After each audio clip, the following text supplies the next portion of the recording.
In this section, we will deal with the e-learning, tech, and heroes of today. The Philharmonic Chorus to launch online, hotels share virtual worlds, robots, medical devices for Convoy 19, Myanmar volunteers help Yangon, and canines in training to sniff out viruses. Now, let's get into it. So we're moving on to the e-entertainment for the day. E-entertainment is things that you can do online while you're in lockdown. And so today I have two new resources to share with you. The Taipei Philharmonic Courses to launch online concerts. I've never been to a Philharmonic concert, but I wouldn't mind listening to it. Okay, so here we go. In Taipei, in order to provide musical entertainment, the public amid the Wuhan crisis pandemic, the Taipei Philharmonic Chorus will hold online concerts twice a month beginning Friday, April 24th. The Taipei Philharmonic Foundation for Cultural Education, the foundation behind these online concerts, was founded by a group of musicians and entrepreneurs in 1988. The foundation will show the Taipei Philharmonic Courses online concerts once every 2 weeks starting Friday on CNA. Because of the coronavirus pandemic, the TPF canceled 20 concerts from March to June. CNA reported, therefore, every 2 weeks the course will select 8 previously recorded classical shows as online performances which the fans can watch within 3 days. The Taipei International Choral Festival, also organized by the TPF, was originally set to kick off on July 24th to August 2nd. However, due to the virus outbreak concerns, the event may be postponed. CNA reported instead of the musical group is preparing to launch the TIFC-20 online retrospective expedition display on the 30-year-old course pass. All right, so that's one of the two courses that you can see, and it's going to be online. Now, my question is, have you ever been to a Philharmonic or like an orchestra or opera? Seen it live? If so, which ones? If you could go see one, which one would you see? I myself have never seen them, so I'm not too interested in it. But I have one more thing for you. Then let's move on. This one is more my cup of tea. This one is hotels share virtual worlds of baby elephants, soccer stars, and cookies to uplift the shut-down planet. So, hotels right now are really in a tough bind. They have no people visiting, and they're making no money. And so even if people do go, because some people are living in hotels or they're stranded because they can't get home because of the lockdown, there's nothing to do since all the tourist sites are closed. So, Singapore. Lives for the first one. There are live streams of rescued elephants enjoying bath time in Thailand. Far north are shared twice daily by the Antita Luxury Hotel Group, amusing and soothing people homebound by pandemic. In Singapore, the Six Sense hotels in Duttons and Maxwell had uploaded videos of a hand sanitizer workshop and microgreen planting. From France, the Morning Rooters, the popular Paris Saint-Germain football players, will be streamed by Accor Global Hospitality Company soon. Okay. So hotels across the shut planet are now staying visible by sharing bite-sized digital content on the good life. This is kind of a new way to advertise their hotels. Most posted on Instagram and Facebook. The inspired content is also in tune with the times when people crave wellness and escapism. Hotel executives and analysts tell the Sunday Times that new campaigns include At Home with 6 Cents, Actor Live, Limitless, this club. So some of the clubs. Okay, so collectively, hotels worldwide are catering to a rich digital world of home spa, therapies, pastry, master classes, cocktails, Mediterranean concert, playlist, safaris, vistas from hotel windows, and far more. Okay, so basically hotels are doing this, but I want to get into the ones that are doing. Escape anxious days. Okay, the difference. This one was the first one they were doing, and the pastry for soccer. If you want the elephants, I'll include all these links below. So for the elephant ones, then they have the smell of the space. So they have, if you want to experience the outlook here, I enjoy that one. Then we had the 6 Cent Hotel Spas, if you really wanted to enjoy the spa world. Remember, these are all VR. And then we had, yeah, if you want your spa, do too. If you want to go join the Space Club. And this one was kind of cool because the Actor Live Limitless revolutions the top 3 passions of its guests: sport, food, and entertainment. For pandemic confined people, its online experience includes training routines with 2-time Olympic judo champions Teddy Riner and an e-sport contest with the Paris Gym for professional football above. Okay, there are also cooking classes. So see, there's a lot. You can do cooking, and again, you'll go to this one here for the cooking. If you want to see the safari, we have the safari page here. So this is my point. I will put this website in the description below, but I'm doing this so you have entertainment that you can choose from. Like, comment, or subscribe. Moving on to the technology section today. University students, teachers make robot medical devices for convoy 19 fight. This takes place in Vietnam, and it's the same people who made that disinfectant room cleaner. So this is 2 good inventions now that have come from Vietnam. Let's read it. Students and lecturers from several universities in the country have made and donated robots and medical devices to hospitals and quarantine areas to serve the fight against Convoy 19. A team from Ton Doc, District 7, Ho Chi Minh City, has created 2 robots that could be used for disinfection and donated them to the quarantine area at the Vietnam National University Ho Chi Minh City dormitory. The robots are dubbed CD 1.0 and DR 1.0 and have replaced the humans who used to perform the task for disinfection. The CD 1.0 sprays the chemicals while our DR 1.0 disinfects by using UV rays, ultraviolet. They are operated by remote control and have a range of 2,000 meters.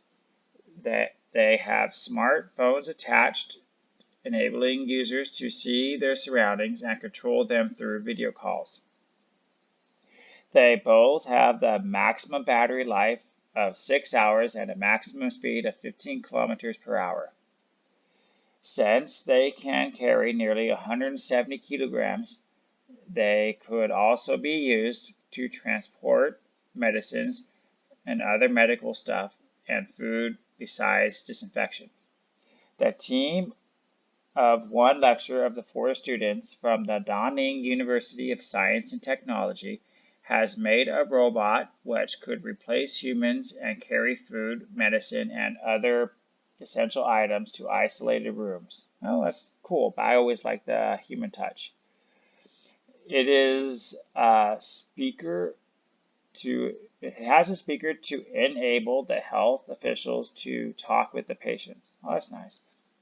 The university students have also made automatic hand sanitizer machines and donated those to the Da Nang Hospital. Okay.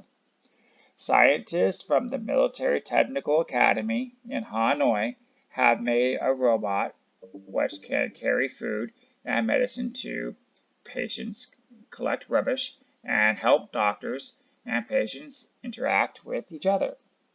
Due to University of Da Nang has made a ventilator and demonstrated it to the city's People Committee and Departments of Health and Science Technology. The DTU vent is non-intensive ventilator that can be used on patients without requiring an echo-tracheal tube. I think that's one they put down your throat. It provides oxygen to the lungs rapidly through a mask covering the nose, of the mouth of the patient, and respiratory fatigue, or actual lung inflammation caused by SARS-CoV-2.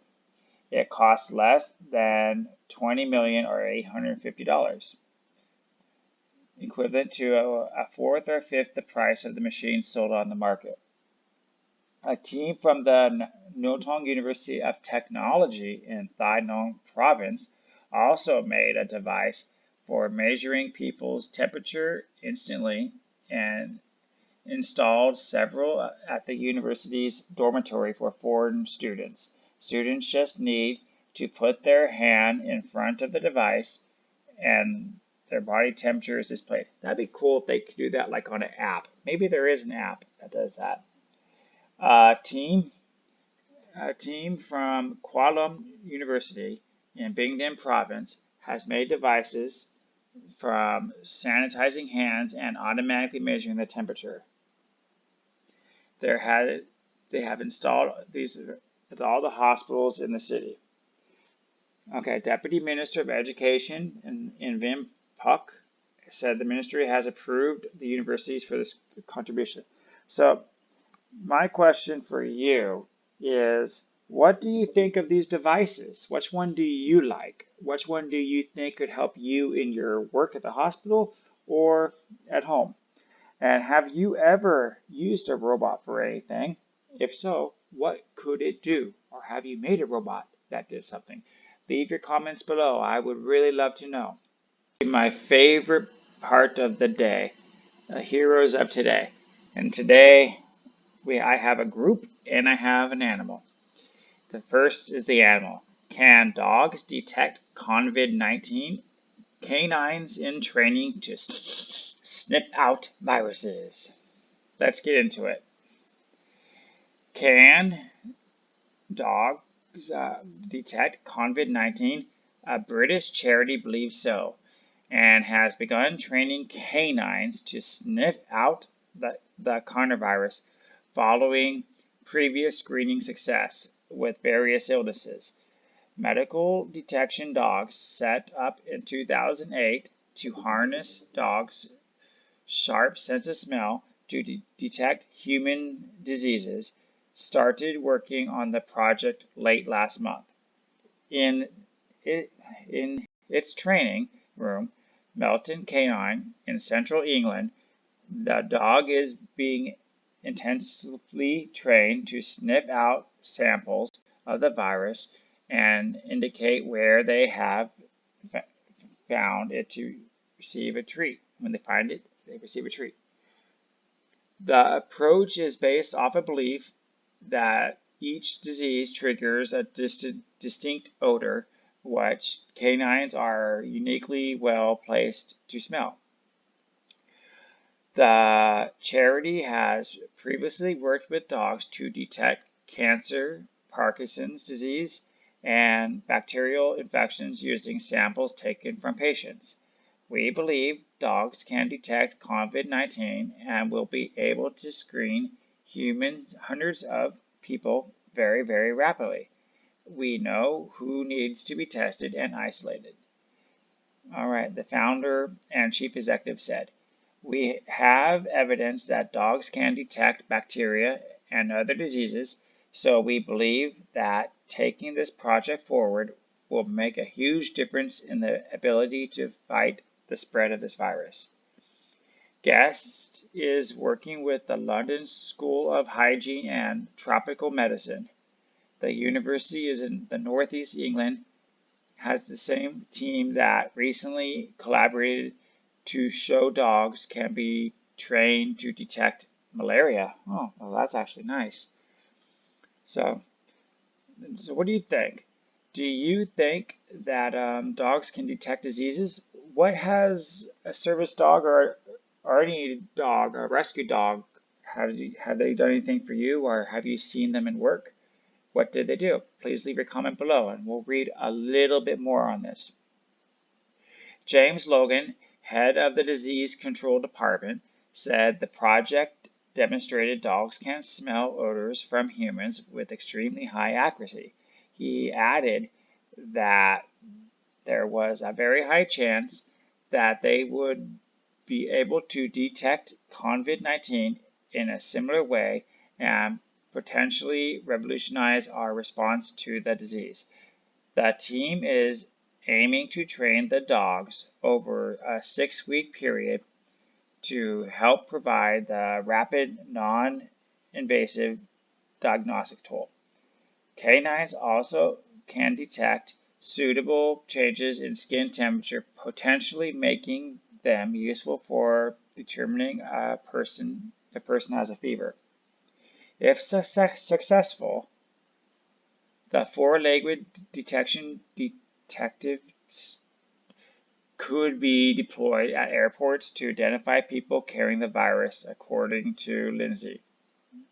The number of coronavirus cases around the world has now soared to 1.2 million, according to the latest figures on Wednesday. The number of actual infections is believed to be higher since many countries are only testing severe cases for patients requiring hospitalization. So what do you think about that? Again, have you ever seen a dog do anything? And what do you think about dogs being used in this way? Is it good? Is it animal abuse? Is it being productive? Please leave your comments below. And I have one more article about people, heroes of today. Myanmar volunteers help Yangon hungry during the COVID-19 outbreak. Wow, look at these men. Okay. At Yangon, since COVID-19 hit Myanmar, many NGOs and philanthropic groups have led the response within communities. They have tried to meet the challenges of the coronavirus and fill the gaps in the authorities' response. In Yangon, the worst hit region of the country, the NGO Clean Yangon is helping the city's vulnerable residents, including squatters, elderly, vendors, and daily wage earners, to help mitigate the impact of the COVID-19. They no longer make a living in the city. It is a standstill as most people stayed at home following the government's request for many businesses closed. The Iroquois talked with the group of the founder Koza Yatorn about the challenges facing the communities and responses. So you can see they're walking around and they're handing out these bags full of things, and we'll learn in just a minute what they give. Tell us about Kling Yongdon's COVID-19 activities. Since early March, we have been raising public awareness about how to prevent the spread of the COVID-19, as it has already badly hit other countries. After Myanmar's first confirmed cases on March 23rd, we tried to support the healthcare workers and volunteers on the front lines. We provided food and multivitamins, pills to hospitals and quarantine centers. Our volunteers also help with the Yongtong Public Health Department in transporting supplies to quarantine centers and collecting data on the returners from overseas. We noticed the poor are the worst affected and launched a program to provide basic food packages to different places every other day. That's really nice. We have distributed packages including rice, cooking oil, canned fish, salt, beans, multivitamin pills to 1,500 poor families in East Dagon, South Dagon, Hagon Theron, and Kawa Township. Most of these are squatters. What is a squatter? This article never said. Do you guys know? We also distributed food to street vendors who are making no income, those living on the streets, and multiple staff. All right. The government has encouraged people to stay home during the social distancing to prevent the spread. So how are you prepared to risk the donations without distributing food? We were prepared for the beginning. We always have the lowest possible number of volunteers, and we walk door to door distributing food. We ask people not to come out to the street to take the food. It's a bit tiring, but safety is our first priority. Volunteers wear face shields, masks, and sanitize their hands before they distribute food to protect their recipients. If you ask, aren't we afraid? We are scared of being infected, but if we stay indoors, we can't help those in need. So we need to go out. If the situation gets worse, we will try to reduce the number of volunteers in each team. Many groups of volunteers are actively supporting the convoy vines. What is your view on that? We are poorer than other countries, and so we have more challenges. Government departments are doing their best, but public concerns are also growing. Only with our collective strength can we overcome this. What are your plans for the next weeks? Clean Young will continue to run with the support of our donors. At the start, we received a lot of donations, but they have fallen recently. It could be because they support other select sectors we need. We have brought food supplies to distribute. We expect that in 3 to 6 months, there will be many more people in need, struggling to make a living, as many day wage earners are now losing their income. We will try to support them. Okay, so I'm going to stop there. Have you ever volunteered? If so, what did you volunteer for and what did you do? In addition, what do you think of this group helping in harsh times? Is it better to volunteer as a group or better to do it solo? Please leave your comments below. I would really like to know. Hi, the small clip you saw was brought to you by Loyal World News. If you like what you saw, you should subscribe and look up my daily Loyal World News report for its full version. If you don't want to watch it on YouTube, prefer to be on the road, I also have a podcast in every full-length video I put up.